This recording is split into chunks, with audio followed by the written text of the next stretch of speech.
Hello friends. Now next हम अपना topic शुरू करते हैं। सेकंड टॉपिक जो हमारा है बायोलॉजिकल क्लासिफिकेशन, राइट। बेटा जी, इसमें बायोलॉजिकल क्लासिफिकेशन के अंदर अगर हम देखें तो ये जो चैप्टर है ये क्रिएट किया गया है। आपने जो पीछे अभी तक इतनी जो लिविंग वर्ल्ड चैप्टर किया था, वो चैप्टर था कि भाई हम कैसे डिफ्रेंशिएशन करें लिविंग और नॉन लिविंग के बीच में। और उसमें आपको पता चल गया कि भाई हमारे पास, जैसे कि अगर मैं बात करूँ, तीन चीज़ें आपके पास लिविंग क्रिएचर में होती हैं। फर्स्ट इज़, हमने बात की थी लास्ट, हमारे पास आ गया था इंट्रिंसिक ग्रोथ। नेक्स्ट मेरे पास आ गया था बेटा जी सेलुलर ऑर्गेनाइजेशन। और लास्ट मेरे पास आ गया था कॉन्शियसनेस। ये तीनों की तीनों मेरी क्या है बेटा, डिफाइनिंग फीचर। ये क्या थे मेरे डिफाइनिंग फीचर, राइट। तो यहाँ से क्वेश्चन बन सकता है कि लिविंग को डिफरेंशिएट करने वाले डिफाइनिंग फीचर बताइए। बेटा जी, डिफाइनिंग फीचर वो फीचर्स होते हैं जिनके अगेंस्ट हमारे पास कोई भी डिमेरिट नहीं होती, कोई ड्रॉबैक नहीं होती। मीन्स अगर आपने उनको यूज़ किया है तो मतलब वो कन्फर्म्ड है, मतलब उनका आप नाम ले रहे हैं तो उनसे आपका जो सामने वाला जो क्रिएचर है वो डिफाइन हो रहा है कि वो लिविंग है नॉन लिविंग। मीन्स अगर ये तीन चीज़ें आपको किसी भी लिविंग क्रिएचर के अंदर नज़र आएंगी तो पक्का वो 101% क्या है बेटा, लिविंग है। इतनी बात हमने कर ली थी लास्ट। नाउ जब हमने ये सारे काम किए तो हुआ क्या कि हमारे पास जो टोटल जो लिविंग क्रिएचर हमारे पास सामने नज़र आए वो कितने आए। जो बायोडाइवर्सिटी नज़र आई, बायोडाइवर्सिटी, क्योंकि एक दो तो थे ही नहीं हमारे पास, जो टोटल हमारे पास नज़र आए वो हमारे पास कितने नज़र आए बेटा, 17 to 18 लैक्स हमारे पास ऑर्गेनिज़म आए। मीन्स अगर इसको मैं मिलियंस में बात करूं तो 1.5 से अप्रॉक्स 1.7 मिलियन लिविंग क्रिएचर नज़र आया। वेराइटीज़ या फिर आप सिंपल लैंग्वेज में कह सकते हो स्पीशीज़। ये डाटा आ गया। अब इतनी बड़ी डाइवर्सिटी थी बेटा, तो इतनी बड़ी डाइवर्सिटी को हम अब कैसे क्लासीफाई करना, क्योंकि क्लासीफाई करना बहुत ज़रूरी है। आप स्टडी करोगे तो उसके लिए अब एक नेक्स्ट टॉपिक जो हमारे सामने आया वो है बायोलॉजिकल क्लासीफिकेशन। क्या है बेटा जी, बायोलॉजिकल क्लासीफिकेशन। तो यहाँ हमारे पास पहले आ गया, अब बायोलॉजिकल क्लासिफिकेशन देखेंगे कि सिस्टम ऑफ क्लासिफिकेशन, कैसे हम ऑर्गेनिजम्स को क्लासीफाई करें, उसका क्या पैटर्न रहेगा हमारे पास। तो कहता है कि identification of difference among organism and place them into group that reflect their most significant feature and relationship is called biological classification। समझ आया कि नहीं। उसने क्या कहा कि भाई आपको, अब क्योंकि इतनी सारी भीड़ आ गई है ना, इतना सारा मान लो कि जैसे आपके पास स्टार्टिंग में 200 बच्चा आता है, एक है ना, किसी इंस्टीट्यूट के अंदर, किसी ऑर्गेनाइजेशन के अंदर। अब वो 200 बच्चा हमें नहीं पता वो किस क्लास से क्लास को डिज़र्व करता है, तो हम कैसे आइडेंटिफाई करेंगे जब उसे हमारे उसके करेक्टर में पता होंगे। तो सेम यहाँ पर हमने बायोलॉजिकल क्लासिफिकेशन में यही करना है। क्या कर रहे हैं हम कि आइडेंटिफिकेशन ऑफ डिफरेंस अमंग, हमने सबसे पहले आइडेंटिफाई करनी है उनके अंदर जो डिफरेंसेस हैं, और उनको बाद में फिर प्लेस करना है उन जो भी उनके रिलेटेड ग्रुप्स हैं। अब ग्रुप्स अपने अपने, हर एक ग्रुप के अपने अपने स्पेसिफिक फीचर्स होंगे, तो आप उनको ऐड करते चलेंगे। Biological classification was first propose by Aristotle. सबसे इंपॉर्टेंट चीज़ की जो वो कह रहा है कि हमारे पास जो बायोलॉजिकल क्लासिफिकेशन सबसे पहले किसने बताया, एरिस्टोटल ने। Who divided plant and herb, shrubs and trees, animal were classified into RBC and without RBC. इसको देख लेते हैं एक बार।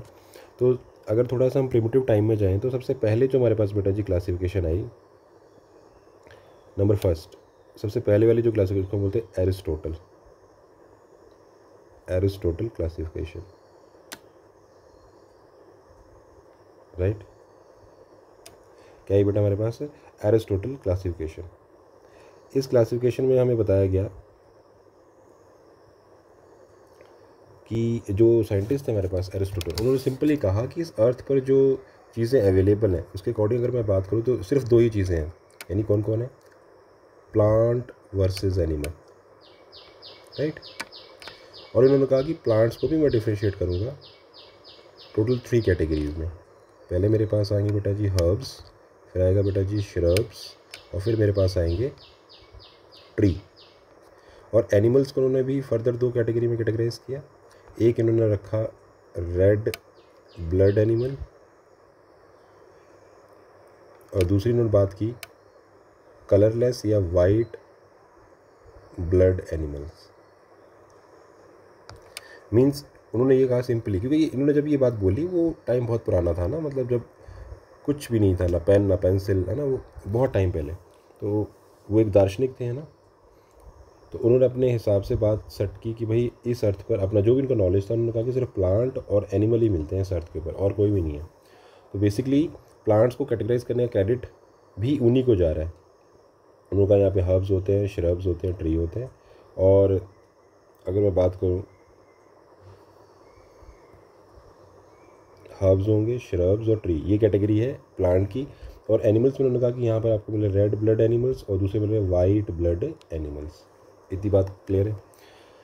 तो उसको बोलते हैं एरिस्टोटल क्लासिफिकेशन। जस्ट इसके बाद अगली जो मेरे पास निकल के आई उसको उन्होंने नाम दिया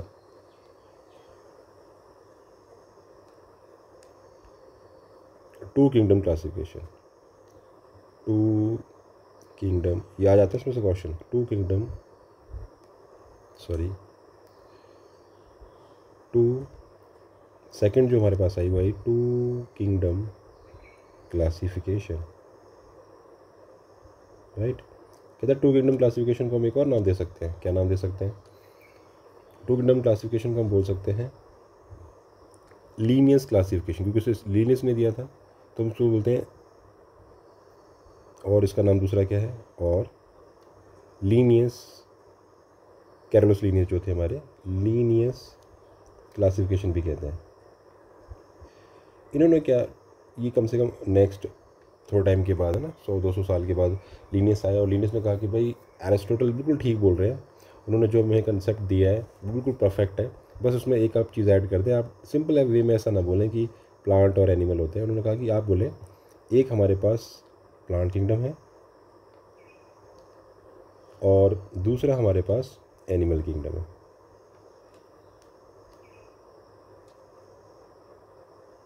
राइट। बस इतनी सी बात।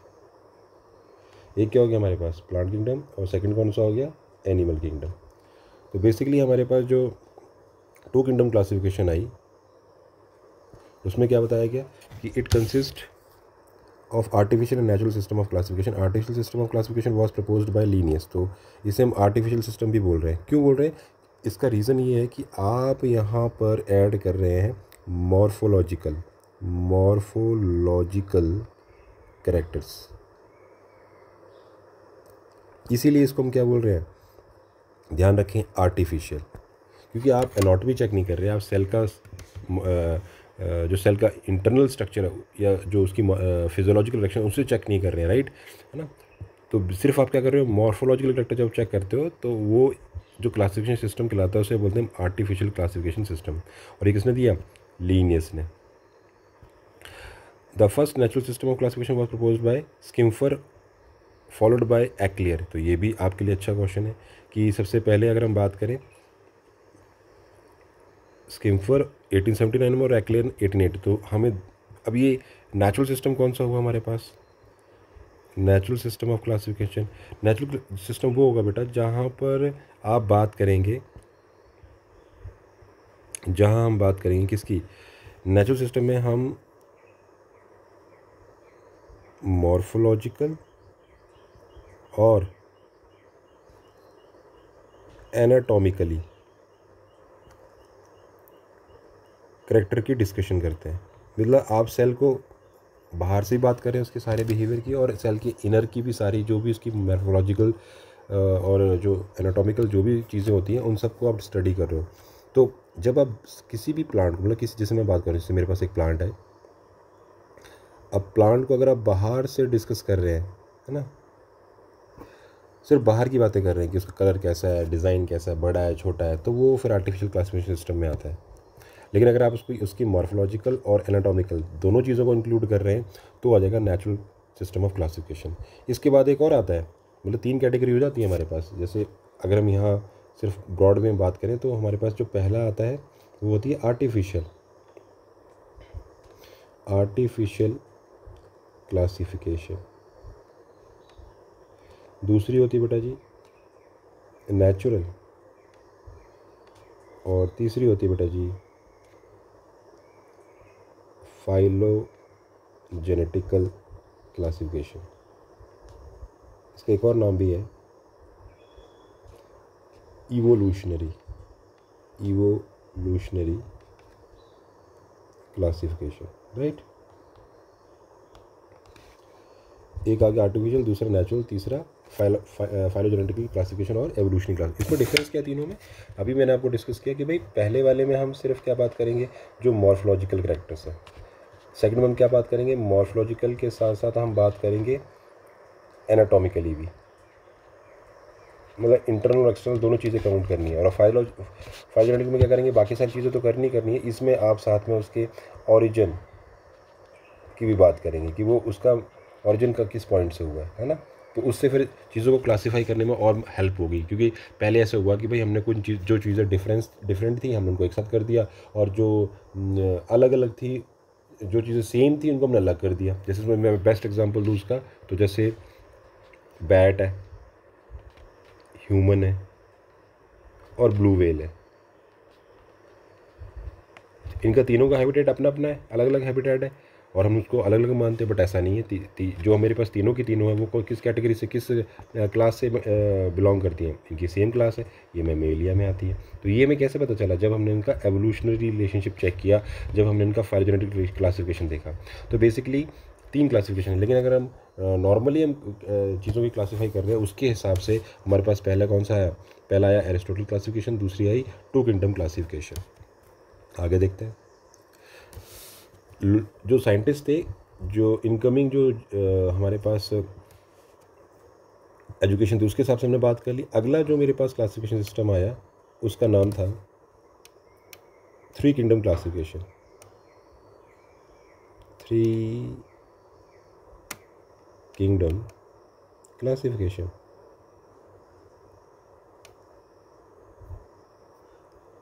थ्री किंगडम क्लासिफिकेशन इसको देने वाले, जो इसको प्रपोज किसने किया था, प्रपोज्ड बाय हमारे पास यहाँ जो साइंटिस्ट है जिन्होंने इसके बारे में बात की, उनका नाम था अर्नेस्ट हैकल। कौन थे बेटा जी, अर्नेस्ट हैकल। तो बेसिकली ये इसकी ज़रूरत क्यों पड़ी, 3 किंगडम क्लासिफिकेशन क्यों आई, क्योंकि बेसिकली पहले जो साइंटिस्ट उन्होंने कहा कि सिर्फ इस अर्थ पे प्लांट और एनिमल है, लेकिन कुछ हमारे सामने ऐसे भी आ गए जिनके पास प्लांट और एनिमल दोनों के करेक्टर थे। अब प्रॉब्लम ये आ रही थी उनको कहाँ हम ऐड करें। तो फिर हमने, पहला हमारे पास आ गया था प्लांट किंगडम, दूसरा हमारे पास आ गया था एनिमल किंगडम। अब तीसरे की डिमांड हो रही थी कि कुछ ऑर्गेनिज्म ऐसे मिले जो दोनों को करेक्टर अपने अंदर कैरी कर रहे थे। तो इन्होंने जो नेक्स्ट बनाया या जो ऐड किया उसका नाम रखा प्रोटिस्टा। राइट, गलत नहीं बनाया ठीक है, लेकिन अभी हमें ये नहीं पता कि पहले कौन आया, प्लांट किंगडम आया है पहले फर्स्ट, कि एनिमल किंगडम आया या प्रोटिस्टा आया है। तो इन्होंने प्रोटिस्टा को सबसे ऐड किया। देन उसके बाद अगर मैं आगे बात करूँ, लड़ाई और कन्फ्लिक्ट्स अभी भी चले हुए थे। अगली जो आ गई उसको हमने नाम दिया 4 किंगडम क्लासिफिकेशन। 4 किंगडम क्लासिफिकेशन जो थी उसे किसने प्रपोज किया, प्रपोज्ड बाय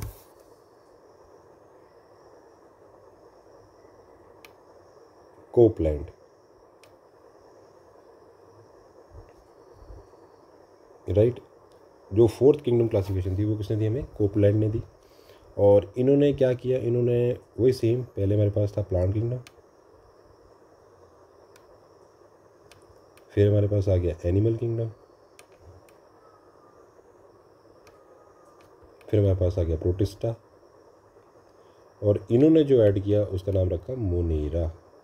राइट, क्लियर हो रहा है कि नहीं हो रहा है? यानी अगर डायरेक्ट वैसे क्वेश्चन आए तो इन्होंने जो ऐड किया वो प्रोटिस्टा ऐड किया, अर्नेस्ट हैकल, और इन्होंने क्या ऐड किया बेटा, मोनेरा। कन्फ्लिक्शन अभी भी चली हुई थी, बात अभी ठीक नहीं हुई थी। फिर लास्ट फाइनली वर्ल्ड वाइड जो सबसे ज़्यादा मोस्ट एक्सेप्टेबल या जो इम्पोर्टेंट जो थी उसका हमने नाम रखा 5 किंगडम क्लासिफिकेशन। क्या नाम रखा बेटा जी, 5 kingdom classification. 5 kingdom classification. Right, यहाँ देखते कहता जो 5 किंगडम हमारे पास क्लासिफिकेशन थी सबसे इंपॉर्टेंट थी, क्यों? क्योंकि ये मोस्ट एक्सेप्टेबल थी, सही थी। तो ये जो क्लासिफिकेशन हमारे पास थी उसको देने वाले पर्सन कौन थे वो देख लेते हैं। प्रपोज्ड बाय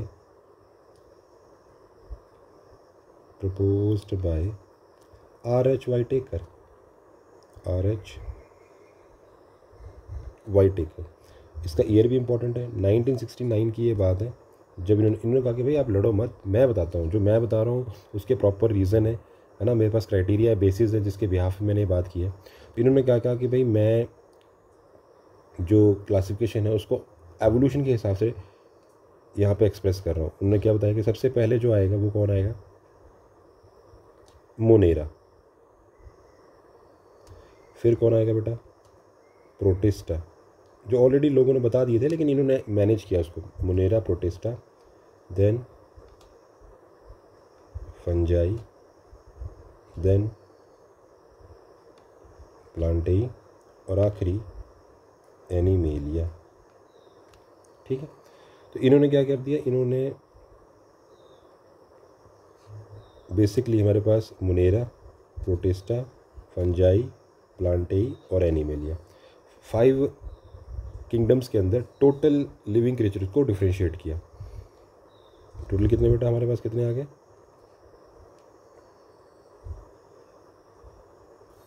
5 किंगडम आ गए हमारे पास, राइट। कि भाई आप लोग लड़ो मत, जो मैं बता रहा हूँ उसमें रीज़न भी है और परफेक्शन भी है। यानी मोनेरा ने डेवलप किया प्रोटिस्टा को, प्रोटिस्टा से एवोल्यूशन हुआ फंजाई का, और फंजाई से पैरेलली 2 ग्रुप एक साथ एवोल्यूशन हुआ, प्लांटेई और एनिमेलिया का। तो ये किसने बताया? मैं R.H. वाइटेकर ने। ओके, तो क्या बोला इन्होंने, देख लेते हैं एक बार। तो R.H. वाइटेकर ने दी हमें 5 kingdom scheme. The 5 kingdom classification of Whittaker was based on 3 characters: complexity of cell, complexity of organism और न्यूट्रिशन। कि भाई सेल इज़ प्रोकैरियोटिक और eukaryotic on the basis of kingdom Monera is formed and all prokaryotic are grouped into it. तो basically उन्होंने कहा कि जब उन्होंने, अगर आपसे कोई पूछे कि जो वाइटेकर है उनके थ्रू जब आपने ये क्लासिफिकेशन बनाई तो उसमें कौन इन्होंने डिस्कवर किया, तो वो था मोनेरा। मतलब इन्होंने मोनेरा को ऐड की, सॉरी वेरी वेरी सॉरी, मतलब इन्होंने किसको ऐड किया था? फंजाई को। किसे ऐड किया बेटा? फंजाई। जैसे अर्नेस्ट हैकेल ने ऐड किया प्रोटिस्टा, इन्होंने किया मोनेरा, कोपलैंड ने, और इन्होंने फंजाई। तो बेसिकली इन्होंने क्या किया, इन्होंने कुछ क्राइटेरिया लिए, और वो क्राइटेरिया क्या थे? पहला था मेरे पास complexity of cell, complexity of organism और न्यूट्रिशन। इसके हिसाब से कि कौन, पहले सेल के बारे में बात की कि भाई सेल इज़ प्रोकैरियोटिक और eukaryotic. On this basis kingdom Monera is formed and all prokaryotic are grouped into it. फिर आप बात की complexity of the organism, organism is unicellular और multicellular. On this basis of kingdom protista was formed and all the unicellular eukaryote are grouped into it. Nutrition की बात में बात की कि ऑर्गेनिज्म इज ऑटोट्रॉफिक और हेटरोट्रॉफिक।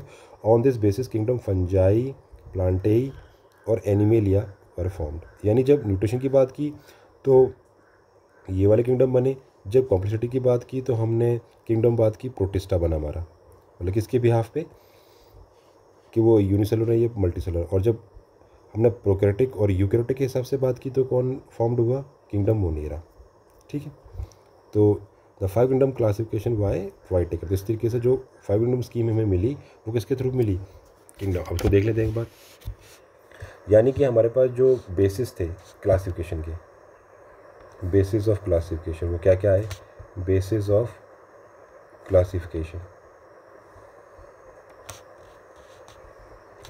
उसमें पहला बेस हमारे पास क्या रहा? Cell structure. कि आप, या उससे पहले मैं एक चीज़ और बता देता हूँ यहाँ, फिर इसको स्टार्ट करता हूँ। बेसिस ऑफ क्लासिफिकेशन, जैसे उसने कहा कि भाई आपके पास ये 5 आ गए, कहते हैं इन 5 की कुछ क्वालिटीज़ हैं। जो मोनेरा है बेटा जी वो प्रोकैरियोटिक इन नेचर है, प्रोकैरियोटिक। बाकी जो मेरे पास है वो कैसे हैं बेटा जी? यूकैरियोटिक। और क्या बताया? स्टार्टिंग वाले जो मेरे पास 2 हैं यानी मोनेरा और प्रोटिस्टा, ये हैं बेटा जी यूनिसेलुलर। कैसे है बेटा जी? यूनिसेलुलर। और रिमेनिंग जो 3 है मेरे पास वो कैसे हैं बेटा, मल्टी सेलुलर। कैसे है वो, मल्टी सेलुलर। इतनी बेसिक बातें पता चल गई। फिर उसने कहा कि भाई मैं कुछ ऐसे, ये बातें मैंने ऐसे नहीं बोल दी हैं, मेरे पास कुछ बेसिस हैं। तो हम बात करते हैं बेसिस ऑफ क्लासिफिकेशन, या हम ऐसे करते हैं बेसिस ऑफ, हाँ बेसिस ऑफ क्लासिफिकेशन, कि ये 5 किंगडम स्कीम मैंने कैसे बनाई। तो कहते हैं पहला मैंने चेक किया इसमें, number first is number of cell के बिहाफ पे, नंबर ऑफ सेल है ना, कि भाई आपके पास आप यूनिसेलुलर हैं या मल्टी सेलुलर हैं, तो टोटल जितनी डाइवर्सिटी थी आपके पास है ना, आप पहले बात कर रहे थे कि भाई हमारे पास 1.5 से 1.7 मिलियन डाइवर्सिटी थी। तो उसको मैंने डिफ्रेंशिएट किया है सबसे पहले नंबर ऑफ सेल पे, यानी आप या तो आपका ग्रुप होगा यूनिसेलुलर या आप हो सकते हो मल्टी सेलुलर। सेकेंड चीज़ मैंने चेक की सेलुलर ऑर्गेनाइजेशन, सेलुलर ऑर्गेनाइजेशन, ये मेरा दूसरा क्राइटेरिया था। मतलब मैं ये चेक कर रहा हूँ कि आप किस पे काम कर रहे हैं, आप सेल लेवल पे यानी प्रोटोप्लाज्मी लेवल पे काम कर रहे हैं, सेल लेवल पे काम कर रहे हैं, टिश्यू लेवल पे काम कर रहे हैं, या टिश्यू सिस्टम लेवल पे काम कर रहे हैं, ऑर्गन लेवल पे काम कर रहे हैं, या ऑर्गन सिस्टम लेवल पे काम कर रहे हैं, क्योंकि हमारे पास अलग अलग लेवल होते हैं। फिर तीसरा मेरे पास क्राइटेरिया आया मोड ऑफ रिप्रोडक्शन, यानी आप ये सेक्सुअली रिप्रोडक्शन करते हैं, सेक्सुअली रिप्रोडक्शन करते हैं। फिर फोर्थ मेरे पास आया mode of nutrition, mode of nutrition means आप कैसे काम कर रहे हैं, आप ऑटोट्रॉफिक है, आप हिटोट्रॉफिक है ना, वो बात आ गई। अगला जो सबसे मोस्ट इम्पॉर्टेंट था, सबसे मोस्ट इम्पॉर्टेंट वो था बेटा मेरे पास एवोल्यूशनरी रिलेशनशिप, इवोल्यूशनरी रिलेशनशिप, या इसी को मैं क्या बोल सकता हूँ फाइलर रिलेशन। इसमें क्या है कि हमें उसका ऑरिजिन पॉइंट भी चेक करना है। तो ये और इन सभी में याद रखें सबसे ज़्यादा जो मोस्ट इम्पॉर्टेंट था वो यही था, एवोल्यूशनरी रिलेशनशिप। तो इन जब उसने ये सारे क्राइटेरिया चूज़ किए, number of cell, cellular organisation, mode of reproduction, mode of nutrition और एवोल्यूशनरी रिलेशनशिप, उस हिसाब से जो 5 किंगडम स्कीम थी वो सबसे बेस्ट बनी। क्लियर हो रहा है कि नहीं रहा। तो बेसिकली हमारे पास आगे तो हमने जो पीछे से यहाँ डिस्कशन की, पहले मेरे पास कौन सा आया, एरिस्टोटल क्लासिफिकेशन, दूसरी आई 2 kingdom classification, next I 3 kingdom classification, फिर मेरे पास आ गई 4 किंगडम क्लासिफिकेशन और 5। तो 5 जो थी वो सबसे ज़्यादा फेमस हुई, राइट। नाउ नेक्स्ट अगर मैं बात करूँ तो इसके बाद भी क्लासिफिकेशन आई और उसका नाम रखा गया 6 kingdom classification, 6 kingdom classification. 6 kingdom classification को हम और क्या बोल सकते हैं, 3 डोमेन क्लासिफिकेशन। क्या बोलते हैं बेटा जी इसको, 3 डोमेन क्लासिफिकेशन। देखो ये इंपॉर्टेंट है, क्लासिफिकेशन से आता है क्वेश्चन, तो मैं आपको इतना डिटेल में जा रहा हूँ। तो जो 3 डोमेन क्लासिफिकेशन थी, यहाँ अगर मैं बात करूँ तो या तो उसको हम 6 किंगडम बोलते हैं या 3 डोमेन। तो इसे देने वाले जो थे प्रपोज्ड बाय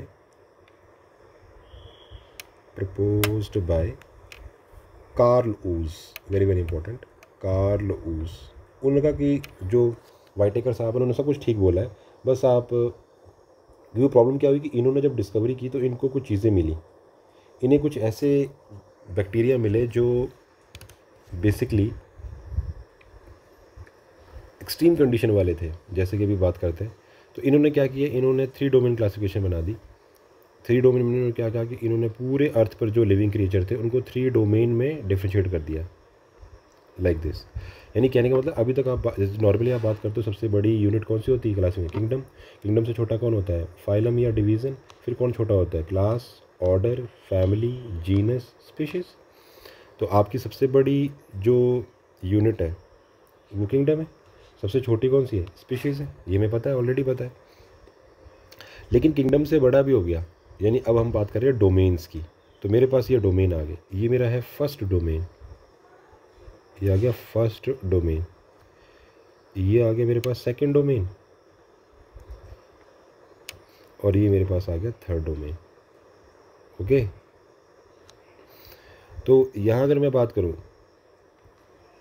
फर्स्ट डोमेन में आएंगे ओनली एंड ओनली रैकिया। सेकंड में आएंगे बेटा जी बैक्टीरिया, ओनली एंड ओनली। लेकिन थर्ड डोमेन में कौन कौन आएगा, थर्ड डोमेन में मेरे पास आएंगे, पहला यहाँ मेरे पास आएंगे प्रोटिस्टा, यहाँ मेरे पास आएंगे फंजाई सेकंड नंबर पे, फिर मेरे पास आएंगे प्लांटेई, और फिर मेरे पास आएंगे एनिमेलिया।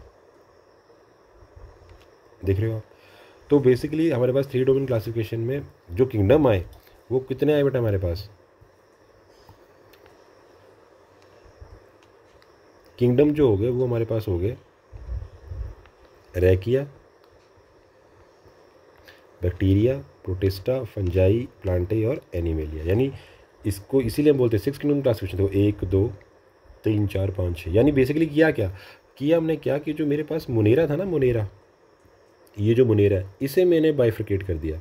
किस किस में किया? यानी मैंने यहाँ पे किया क्या, फाइनली मैंने जो मेरे पास मुनेरा था, मतलब कार्ल ऊज ने कहा सब कुछ ठीक है, बस आप मुनेरा को 2 कैटेगरी में कैटेगराइज कर दो। एक बना दो उसका क्या, रैकी बैक्टीरिया, रैकी बैक्टीरिया, और दूसरे आप बना दो उसमें यू बैक्टीरिया, यू बैक्टीरिया। यानी यहाँ कौन आए, यहाँ मेरे पास आए, इसका अगर मैं एग्जांपल बात करूँ तो यहाँ है अरैकी बैक्टीरियंस, यहाँ है अरैकी बैक्टीरिया, और यहाँ कौन आए, यू बैक्टीरिया, मतलब ट्रू, यू मतलब ट्रू, ट्रू बैक्टीरिया है, यानी यू बैक्टीरिया है। दोनों में क्या डिफरेंस है? मुनेरा मेरा पहले किंगडम था ना, तो अब इसको 2 हमने फर्दर आगे ग्रुप्स में डिफ्रेंशिएट कर दिया। अरैकी बैक्टीरिया को हम बोलते हैं एक्सट्रीमोफाइल्स, एक्सट्रीमोफाइल्स। ऐसा क्यों? क्योंकि ये आपको एक्सट्रीम कंडीशन में मिलता है, मतलब ये आपको -70 डिग्री से अप टू +90 डिग्री सेंटीग्रेड वाली सिचुएशन में मिलेगा, जहाँ कोई भी नहीं होता है। ये ऐसी जगहों पर भी सर्वाइव कर सकता है। बाकी जगह वर्ल्ड वाइड यू बैक्टीरिया तो है, ये कैसे में कॉस्मोपोलिटिन होता है यू बैक्टीरिया हमारा, लेकिन ये उसका भी बाप है, कौन, अरैकी बैक्टीरिया। ओके, कोई इशू नहीं है, आगे देखते हैं। तो इस तरीके से हमारे पास कितनी किंगडम क्लासिफिकेशन है? 6 किंगडम क्लासिफिकेशन आ गई, राइट? पता लग गया हमें। नाउ नेक्स्ट हम बात करते हैं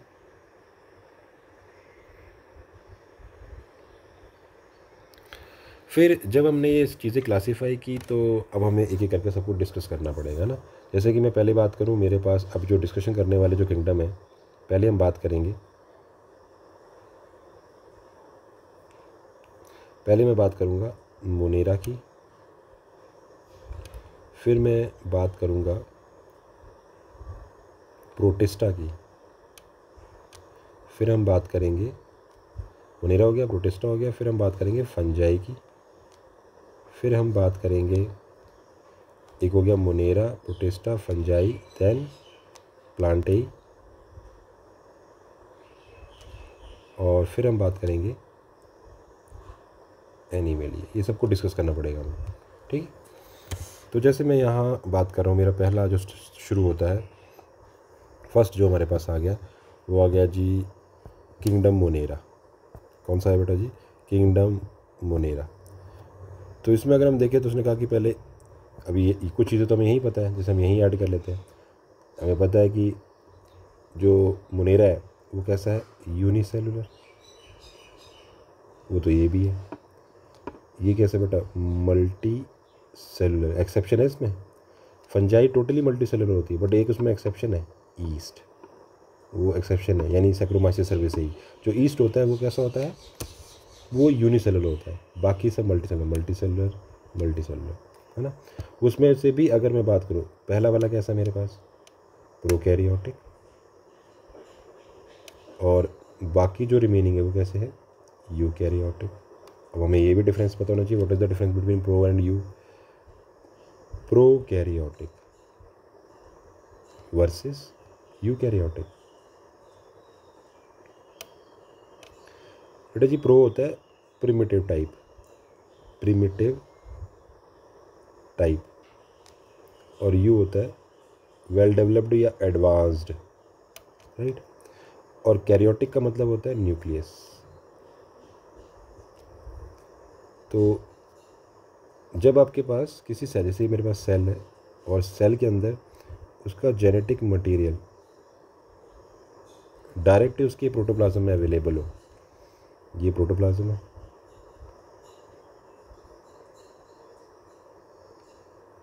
और ये क्या है इसका जीनोमिक डीएनए। जीनोमिक डीएनए कहाँ अवेलेबल हो? उसके प्रोटोप्लाज्म में। तब उस कंडीशन को हम बोलते हैं प्रोकैरियोटिक कंडीशन, राइट। या फिर ऐसा हो, सेल है मेरे पास, ये इसका जेनेटिक मटेरियल है यानी जीनोमिक डीएनए, लेकिन वो एक चैम्बर में अलग से एक सेपरेट बॉक्स में बंद हो, तब हम उसको बोलते हैं न्यूक्लियस। क्या बोलते हैं बेटा जी उसको? न्यूक्लियस। ठीक है, तो वो कंडीशन हमें कहाँ मिलेगी? वो कंडीशन हमें देखने को मिलेगी सिर्फ और सिर्फ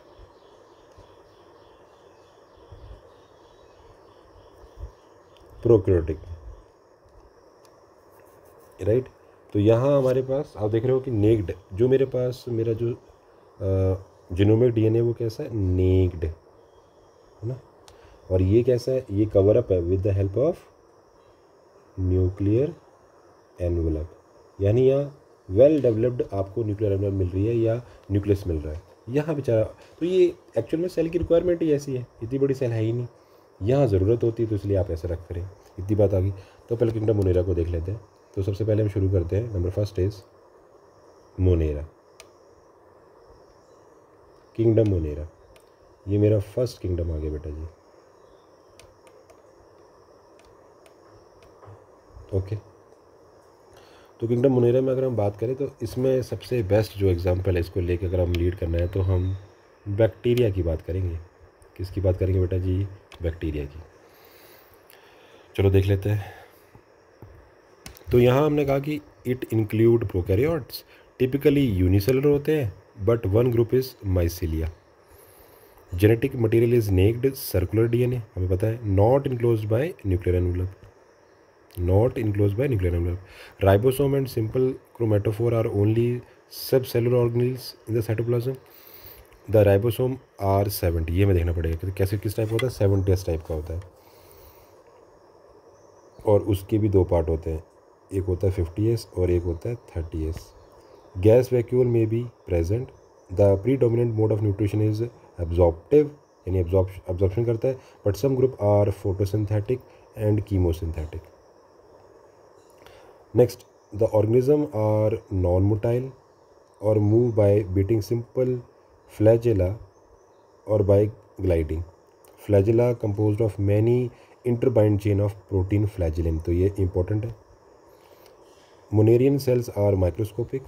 Most organism bear rigid cell wall. और वो किसकी बनी होती है? ये अच्छा important question आपके लिए, पेप्टाइडोग्लाइकेन की. Reproduction is primarily asexual by the binary fission. तो यानी ये asexual किससे कर रहा है? बाइनरी से कर रहा है, और बडिंग से भी कर सकता है. Mitotic apparatus is not formed during the cell division. Mitotic apparatus यहाँ पे क्रिएट नहीं होता. एग्जांपल है जैसे हमारे पास बैक्टीरिया, एक्टिनोमाइसीट्स, माइकोप्लाज्मा और cyanobacteria. Smallest and most evident organism on the earth. तो जो माइकोप्लाज्मा होता है वो स्मॉलेस्ट, हमारे पास स्मॉलेस्ट सेल होती है, बैक्टीरिया से भी छोटा होता है माइकोप्लाज्मा. मतलब माइकोप्लाज्मा का मतलब होता है कि जब किसी बैक्टीरिया के पास क्या ना हो, सेल वॉल हो, सिर्फ ये क्या है? Plasma membrane. Lack of cell wall, बिना सेल वॉल वाला जो बैक्टीरिया होता है उसे ही कहा जाता है माइकोप्लाज्मा. इस चीज़ को याद रखें. और इसका जो बेस्ट मेरे पास एग्जांपल है वो है PPLO. कौन है? PPLO. फिर इसने कहा कि हम देखें कि जो बैक्टीरिया है, bacteria are found in the various shape. जैसे मेरे पास आ गया ओवल शेप, तो उसे बोलते हैं हम कोकस, स्फेरिकल शेप होता है. फिर आ गया बैसिलस, यानी रॉड शेप, रॉड शेप, उसका एग्जांपल है बैसिलस. फिर आ गया विब्रियो, विब्रियो होता है कॉमा शेप, लाइक दिस, उसे बोलते हैं कॉमा शेप. फिर आ गया स्पाइरलम, स्पाइरल शेप, तो इसका हमारे पास होता है स्पाइरलम. इसका पूरा नाम है विब्रियो कॉलिरेई. क्या नाम होता है इसका? Vibrio cholerae. इतनी बात पता लग गई हमें, right. Now bacteria are found almost everywhere and can be photosynthetic, autotroph, chemosynthetic, autotroph और हिटरोट्रॉफ्स, है ना। फिर इनको हम बाद में देखते हैं, पहले हम ऊपर वाली डिस्कशन देख लेते हैं कि भाई बैक्टीरिया के बारे में हमने क्या क्या डिस्कस किया। तो जो बेटा बैक्टीरिया हमारे पास है उसमें अगर मैं बात करूँ तो पहले आता है बैक्टीरियल शेप। पहली कंडीशन जो मेरे पास आती है,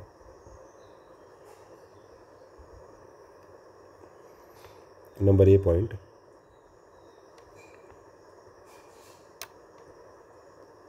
बैक्टीरियल शेप, जो अभी अभी आपने डिस्कस की। तो बैक्टीरिया को अगर मैं शेप के हिसाब से डिफ्रेंशिएट करूं तो पहला मेरे पास उसमें शेप आ जाएगा ओवल, या सिफेरिकल भी कह सकते हो, या ओवल ही रहने दो। पहले मेरे पास कैसा आ गया, ओवल। दूसरा मेरे पास आ गया रॉड शेप। तीसरा मेरे पास आ गया स्पाइरल शेप। और तीसरा मेरे पास आ गया कॉमा शेप, राइट। ओवल मतलब हमारे पास like this, rod like this, spiral like this. Spiral में हमारे पास कैसा आ गया, लाइक दिस, और कॉमा में कैसा आ गया, दिस। तो एग्जाम्पल इंपॉर्टेंट है। ओवल शेप का जो मेरे पास एग्जाम्पल होगा वो होगा कोकस, या कोकाई भी कह सकते हो। और रॉड शेप में मेरे पास आ गया बेसिलस या बेसिली, बेसिलस। यहाँ जो एग्जांपल आया स्पाइरल शेप में, स्पाइरिलम। इसमें हमारे पास आएगा स्पाइरिलम। और कॉमा में हमारे पास आएगा कॉलेरेई। तो ये एग्जांपल आ गए। फिर हम बात करेंगे बैक्टीरियल रेस्पिरेशन की। बैक्टीरियल रेस्पिरेशन,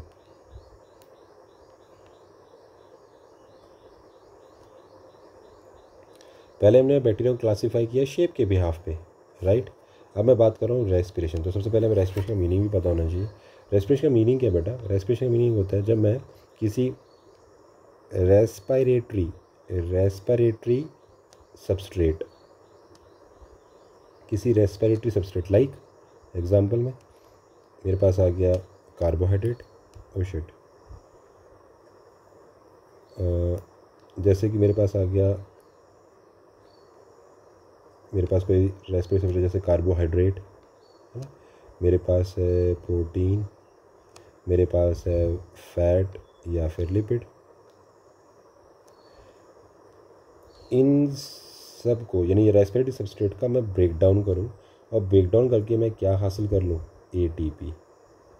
एटीपी क्या मेरे पास, एटीपी है बेटा जी मेरे पास बायोलॉजिकल फॉर्म ऑफ एनर्जी। क्या है ये, बायोलॉजिकल फॉर्म ऑफ एनर्जी।